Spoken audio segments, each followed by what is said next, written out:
Hey everybody, welcome to lecture number 2 for social problems. We are going to talk about social and political frames of social problems, ways that we can think more critically about social problems. How many times can I say that? And so we're going to start this discussion with something that I know many of you have probably heard from before if you've had other sociology classes, especially mine, which is the notion of paradigms and how we like to put things into paradigm frameworks. So when we say paradigm, what does that mean, paradigm? Paradigm is just a way of looking at the world, a frame of reference. So we could talk about conservative or liberal paradigms. We could talk about Christian or Muslim paradigms. The idea is if you have a paradigm, you have sort of a set way of understanding how the world works. And if you're a conservative or you're a Antifa or kind of whatever your sort of frame of mind is, when a social problem emerges, you already have kind of a formula to plug that in. We have a scientific paradigm that says, science will find a solution to the problem if we use the values of science, research, and rationality, and all that good stuff. And so there's a general sociological paradigm, which is we're all the products of our environment, right? Tabula rasa, the blank slate. And we are shaped by our environment. We are born and we die, but a whole bunch of stuff happens to us in between those 2 points to shape who we are as people, including starting at an early age, so learning ideas about gender.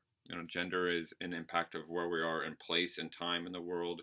The notion of race, as we'll talk about, race doesn't actually exist, but we are kind of brainwashed to believe that it does.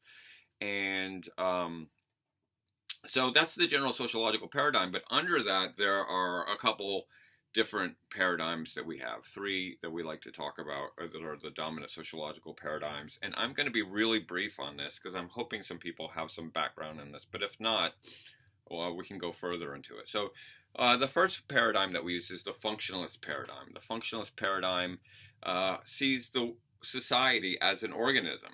And asks what are the functions of things. Just like a cell has parts, the membrane and the nucleus and the mitochondrial DNA. I don't know much about cells anymore.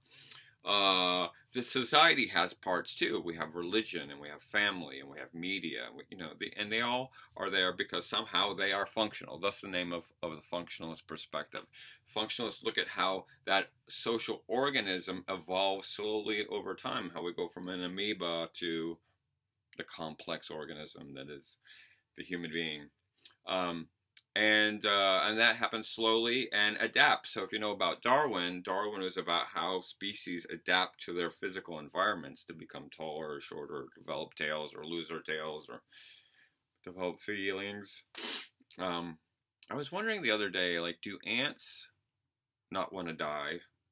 Do ants have sort of consciousness that their life means something? If you're, oh my God, a fly just flew in here. Does this fly want to die? It seems to be running away from me, so it must value its safety. Anyway, we developed a consciousness as an adaptation. Anyway, so society does that as well. And so when it comes to social problems sort of represent sort of 2 things. One is they could represent a breakdown of the organism. Somehow the social organism isn't working. So we get crime, for example. Let's just use crime as a really easy example. There's a breakdown of the organism. Maybe the family isn't working, the nucleus of the cell, or education isn't working. Somehow something in the system is broken, that it's sick, to use that organic definition, and therefore there's a breakdown that's causing the social problem, that causes a drug addiction, that causes racism, that causes all the things we think of as social problems. Or the other side is, it is functional. Durkheim, one of our founding sociologists, argued that, yeah, crime can be a product of dysfunction, of breaking down of social systems, but it's also functional because we've always had it. Crime allows us to have a conversation about our values. He talked about Socrates, but we could say Martin Luther King, who committed some crimes and did his best writing in jail. The crimes that Martin Luther King committed against segregation helped to end segregation. And right now, the rioting that's happening, yeah, it's criminal, but you could argue it's helping the evolution of our society. I mean, just think of all the changes that have been made in policing policy over the last month. And a lot of that has to do with the criminal behavior, burning stuff down. So, and we've got evidence that riots actually help the evolutionists. Not always, and it sucks if your business is being burnt to the ground. But the larger picture sees those riots, those criminal activities, as helping society evolve. Just like Rosa Parks broke the law when she sat down on the front of the bus. And obviously, not all crime is, helping society evolve. Like steal a car, I'm helping society. But that there is an evolutionary element, so that there is a function of social problems. So they can, from this perspective, social problems can either be a dysfunction, a sickness in the organism, and a manifestation of that sickness, or they can actually be functional on some level of helping society evolve. I mean, I think we're in that moment right now. We're in that moment right now where we are evolving because people are in the streets breaking a few rules. Got to crack a few eggs if you want to make an omelet, they say. As I told my dad the other day when he was complaining about the rioters, like, hey, Dad, sorry, you got to crack a few eggs. You're going to make a socially just omelet. Yeah. So that's a real quick version of the functions perspective. Social problems are either a reflection of a dysfunction in the system, or they are functional. And we could also argue that things like racism are functional to the people in power. It reinforces their notion that they are the norm. And so that leads us to our second paradigm, which is the conflict paradigm. The conflict paradigm is all about power. Who has power and who doesn't? And this comes from the ideas of Karl Marx and talking about economic power, the bourgeoisie versus the proletariat. We often draw this sort of power box over who has power, who doesn't have power. So we could talk about patriarchy, men having power over women, people. We could talk about a white supremacist power structure where white people are seen as being the norm and defining what goes into society, and everybody else suffers because of it. And we'll definitely be talking about that one. There are lots of power dynamics. The power dynamic about able-bodied people versus disabled people. The power dynamic of English as a first language versus English as a second language, and non-English speakers, are all these sort of power dynamics in society. The notion of the haves and the have-nots pretty much sums it up, and we usually think of that as the rich and the rest of us. So we're always going to be looking at what groups have power. And in this situation, society doesn't change slowly and evolutionarily. It's stuck because the people in power want to maintain power. They want to maintain what we call the status quo, and the people on the bottom are often fighting amongst each other, which benefits the people at the top. Or if it does change, it's revolutionary. And that doesn't mean violence. It means the people on the bottom saying, screw this, like, let's get together. So the civil rights movement, the labor union movement, the gay rights movement, the feminist movement have all been times when people who have been deprived of power have started to organize to challenge the status quo. And again, that's something that we're seeing right now as well. Black Lives Matter. And so here, social problems are a product of that power imbalance. People who have access to resources. A lot of rich people, if you got a drug problem, you got a nice, fancy treatment facility you can go into in Malibu somewhere. Everybody else is sort of stuck fending for themselves.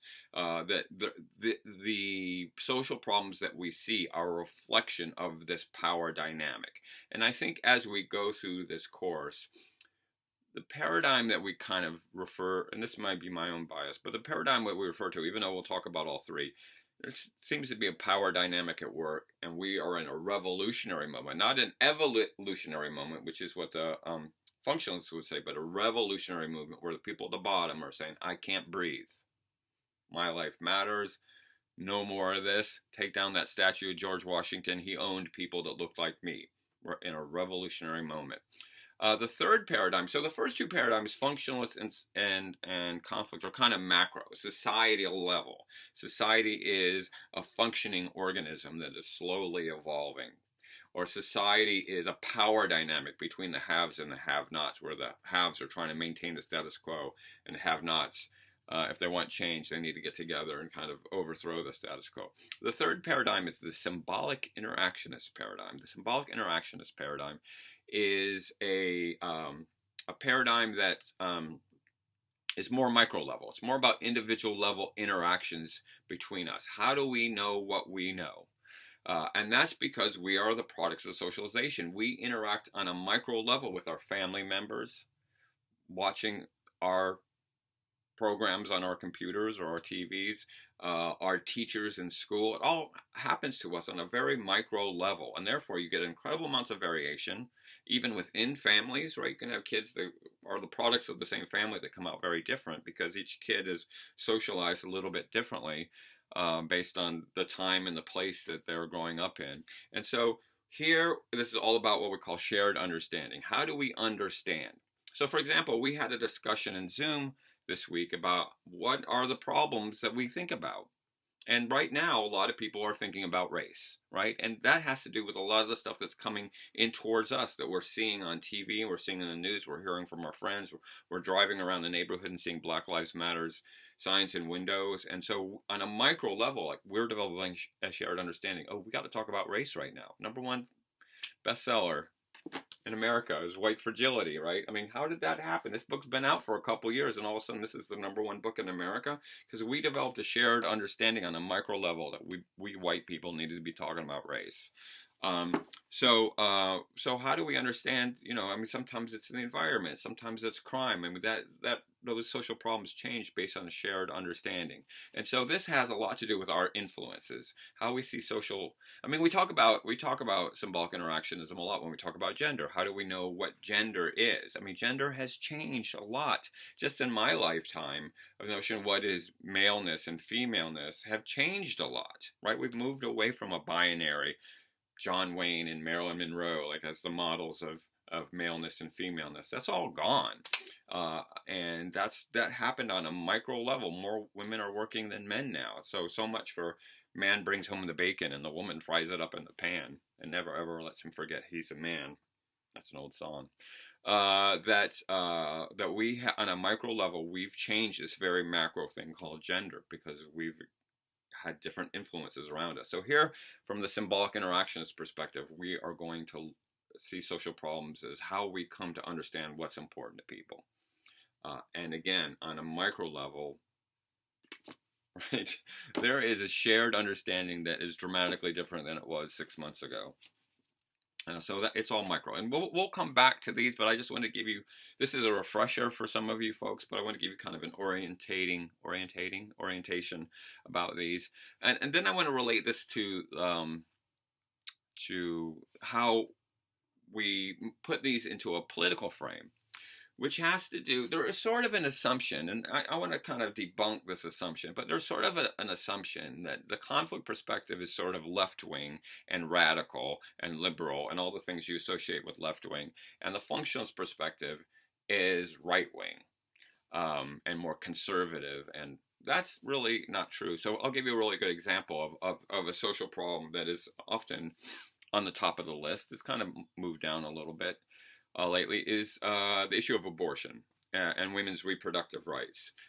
You might typically see the people that are pro-choice, that want to defend a woman's right to choose and preserve abortion rights, as being on the liberal side, and we're going to talk about liberal conservative in a second, and people that are pro-life and want to, all babies. I was on the Trump merchandise website today, just sort of seeing what's there, and there's a T-shirt that you could buy that says "All babies' lives matter" or something like that. Oh God, that those are that functionalism, might be on one side. So so let's take the traditional breakdown of that. Is that on the liberal side, or the pro-choice side, you might say that women have been disempowered and their right to choose has been taken away from them by men. I think it's always interesting when there's a lot of male politicians who want to take away women's right to choose. That is a power dynamic, right? The women in Congress, for the most part, want to preserve women's right to choose.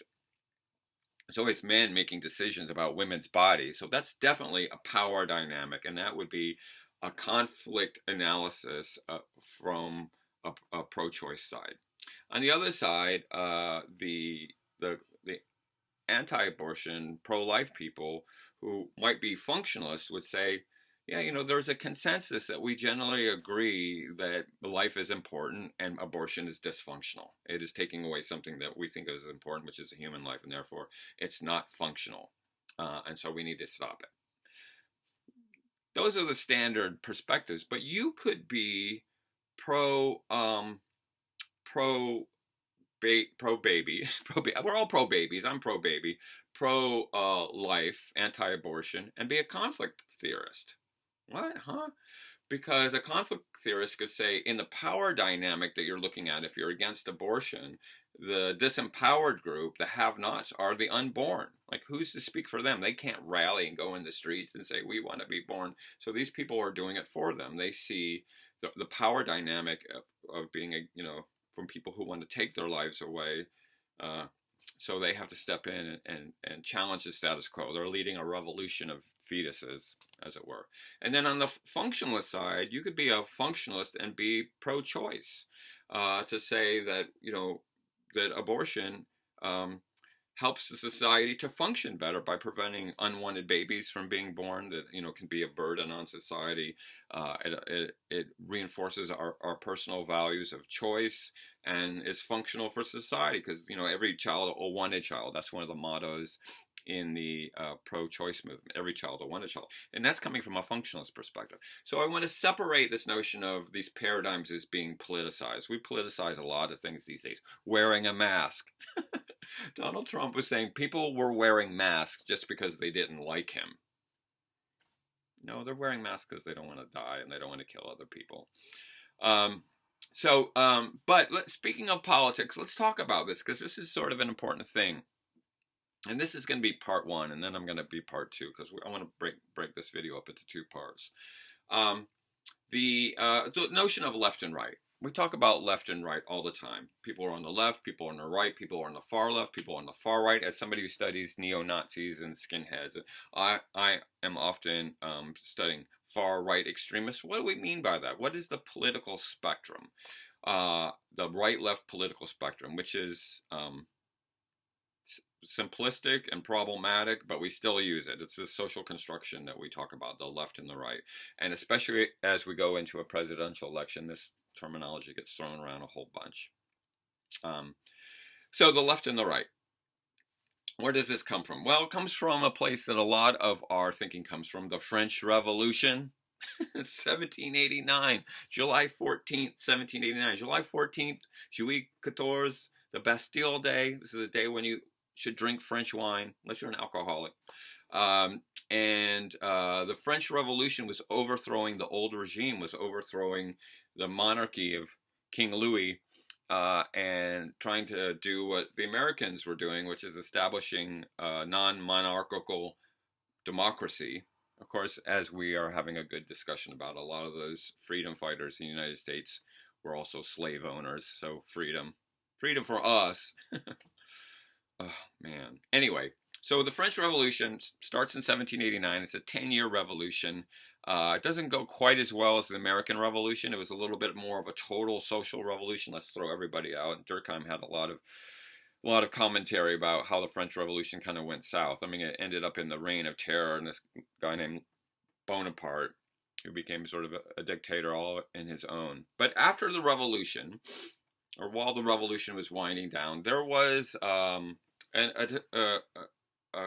conversation that was happening between the members of this new revolutionary force that were throwing out the king, what society was going to look like. What was France going to look like after the French Revolution? Kind of like our Continental Congress, where they had a lot of talks, a lot of mostly white men talking about how everybody else was going to live. And there were sort of two schools of thought. And they were meeting in sort of the old palaces of the monarchs who they'd overthrown, and a lot of them had their heads chopped off, about should the new France be a complete democracy, or should it be some version of a monarchy? So this was happening in the United States. They wanted to make George Washington the king of America. He wasn't going to be the president. He was going to be the king, to have a benevolent king who cared about the people. That's the best situation, is a benevolent dictatorship. We haven't actually had that, but, because democracy is a lot of work, right? So they had these meetings, And the people that wanted, they had these big tables set up, and the people that wanted kind of power to the people, democracy, like America, but even more so, sat on the left side of the table. And the people that wanted kind of a monarchical system where you had sort of one figurehead running everything, sat on the right side of the table. And this is the origin of the notion of the right and the left. You know, this is one of those times when I wish we were in the classroom together, so I had a big chalkboard so I could draw this diagram, because it's pretty complicated. And if you go online and search for right, left political spectrum, you find all kinds of different images, and some of them are meant to reinforce right-wing thinking, some of them are meant to reinforce left-wing thinking, and it's really hard to find an objective one. So I've drawn something here on my kid's chalkboard to sort of describe this, and I'll post one. But so the idea of the right wing is that on the right side, right, the right is over here. That's the right. This is the left. My bad handwriting. On the right side of the political spectrum, as you move farther to the right, just like the people after the French Revolution, you want there to be more concentration of power. You want fewer and fewer people to hold power. As you move to the left side of the spectrum, which I'll talk about in a second, you want people to be more concerned about spreading the power out. Pouvoir populaire, power to the people, as the French would say. You want everybody to have sort of access to power. And so we would think that is more democratic. We would think the right wing is more authoritarian. Let's have one person who's in charge of things. And the left wing is more democratic. Let's spread power out, expand one person, one vote, including women and no slaves and things like that. You know, let's make sure everybody has power. And so as you spread to the right, you concentrate power in the hands of a few, and to the left, you spread power out. That's the idea of this. So in the middle of our spectrum, we are just sort of a narrow little part. That's a L and C for liberal and conservative. We have kind of a narrow perspective in the middle that says, let's just take the Democrats and the Republicans. The sort of common idea of what's the philosophy of the Republican Party and what's the philosophy of the Democratic Party. The Democratic Party wants to expand democracy. They want people to have access to vote. They are very supportive of voting by mail because it gets more people who can't get off work to the ability to go and vote, or people that are housebound, so expanding more voting rights.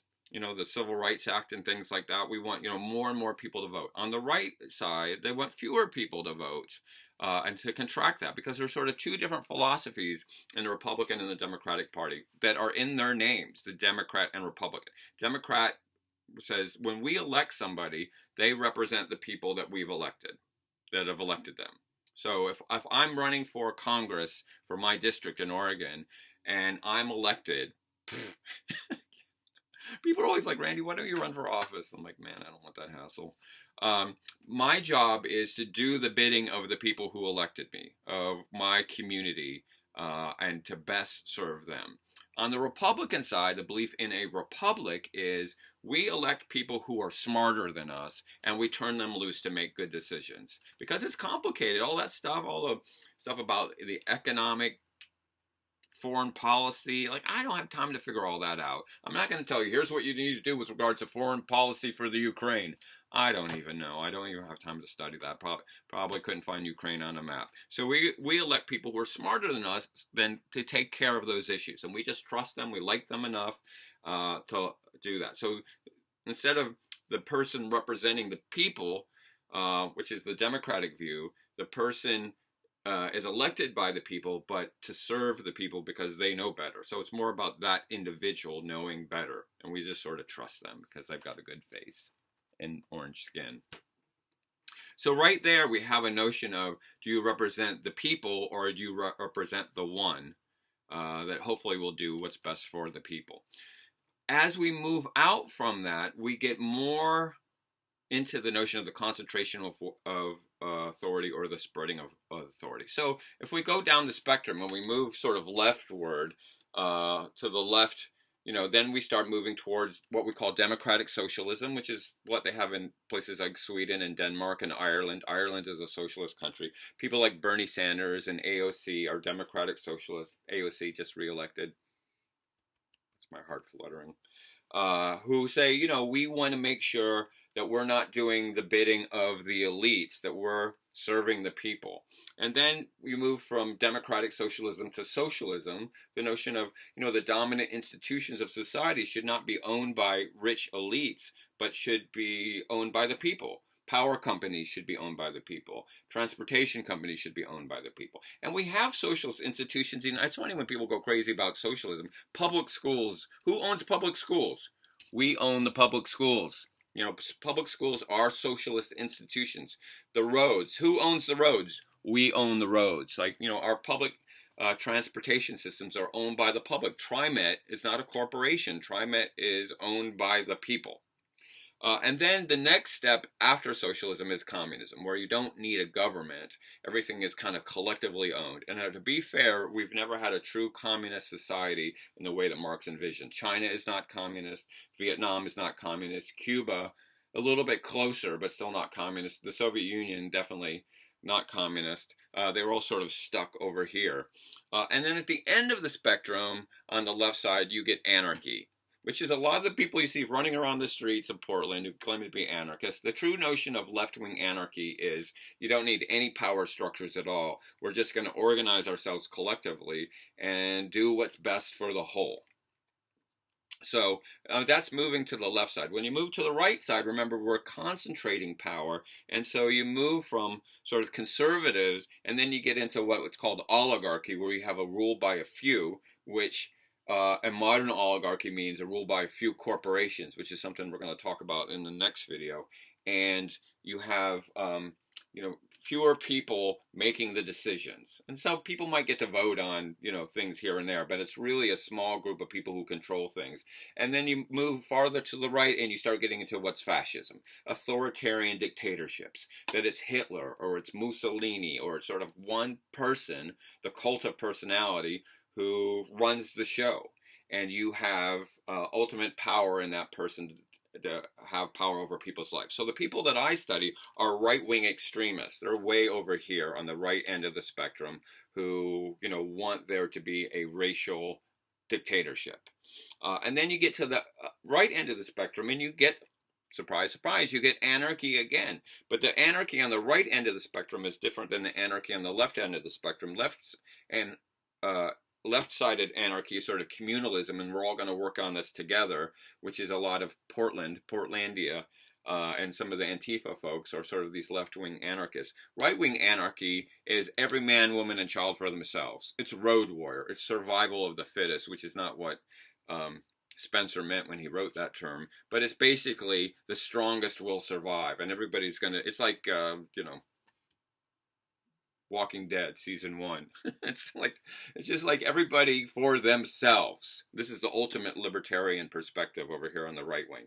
And so everything is relative.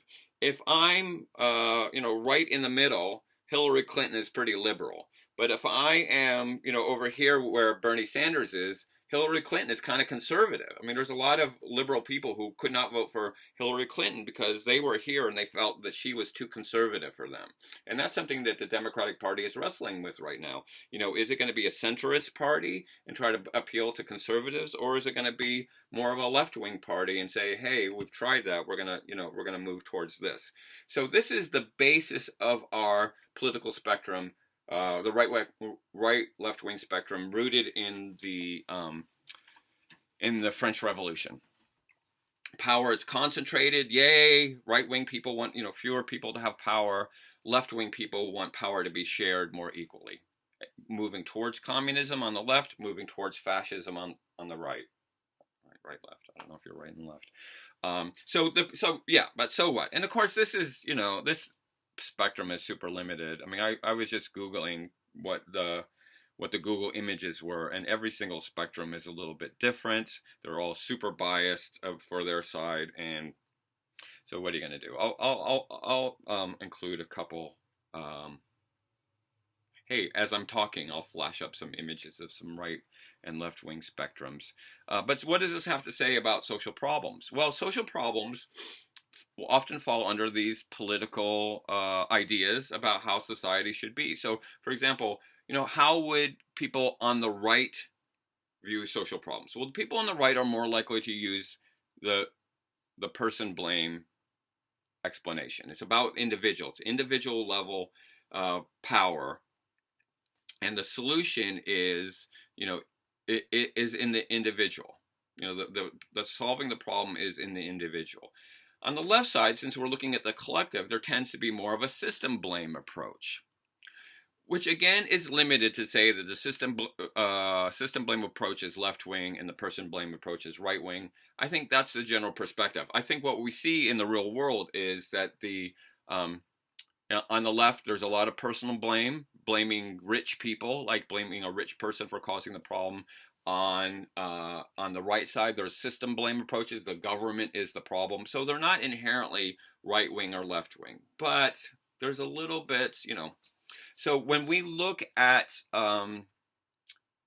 these problems from a right wing, left wing perspective, generally the way to see it is that the problem comes from the lack of power of individuals on the left side. If we want to move towards a true democratic system or a democratic socialist system that people like Bernie Sanders want, we have to increase the power that people have, and that will reduce the social problems. People will be less alienated, so they'll be less drug addicted.